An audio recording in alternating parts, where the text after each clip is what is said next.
College bunk करून movie बघायला कोण कोण जायचं? चला पटापट कमेंट करून सांगा.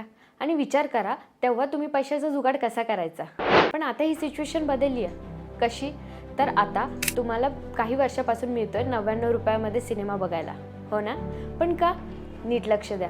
ही आहे मूवी थिएटरची रेव्हेन्यू स्ट्रॅटेजी. दर मंगळवारी आता आपल्याला पाहायला मिळतो तो 99 रुपयात सिनेमा. इतकंच नाही तर IMAX, 3D, recliner seat, screen x हे पण मिळतं फक्त 149 रुपयामध्ये. म्हणजे जे आजपर्यंत प्रीमियम वाटायचं ते आता पॉकेट फ्रेंडली झालंय. ही स्ट्रॅटेजी आहे ती फक्त ऑडियन्सला थिएटरमध्ये खेचण्याची. आता तुम्हाला वाटेल की या पॉलिसीमुळे थिएटर नुकसानीत जात असेल, पण असं नाहीये. आता वीकेंड डेजला सुद्धा रिकामं असलेलं थिएटर भरू लागलंय. PVR आयनॉक्सवरच नाही, मिराज, सिनेपॉलिस, मुक्ता A2 सगळे मिळून एक मिशन चालवत आहे. ते म्हणजे OTTच्या काळात ऑडियन्सला पुन्हा एकदा थिएटरमध्ये वळवण्याचं. काय मग तुम्ही होणार नाही या मिशनमध्ये सहभागी?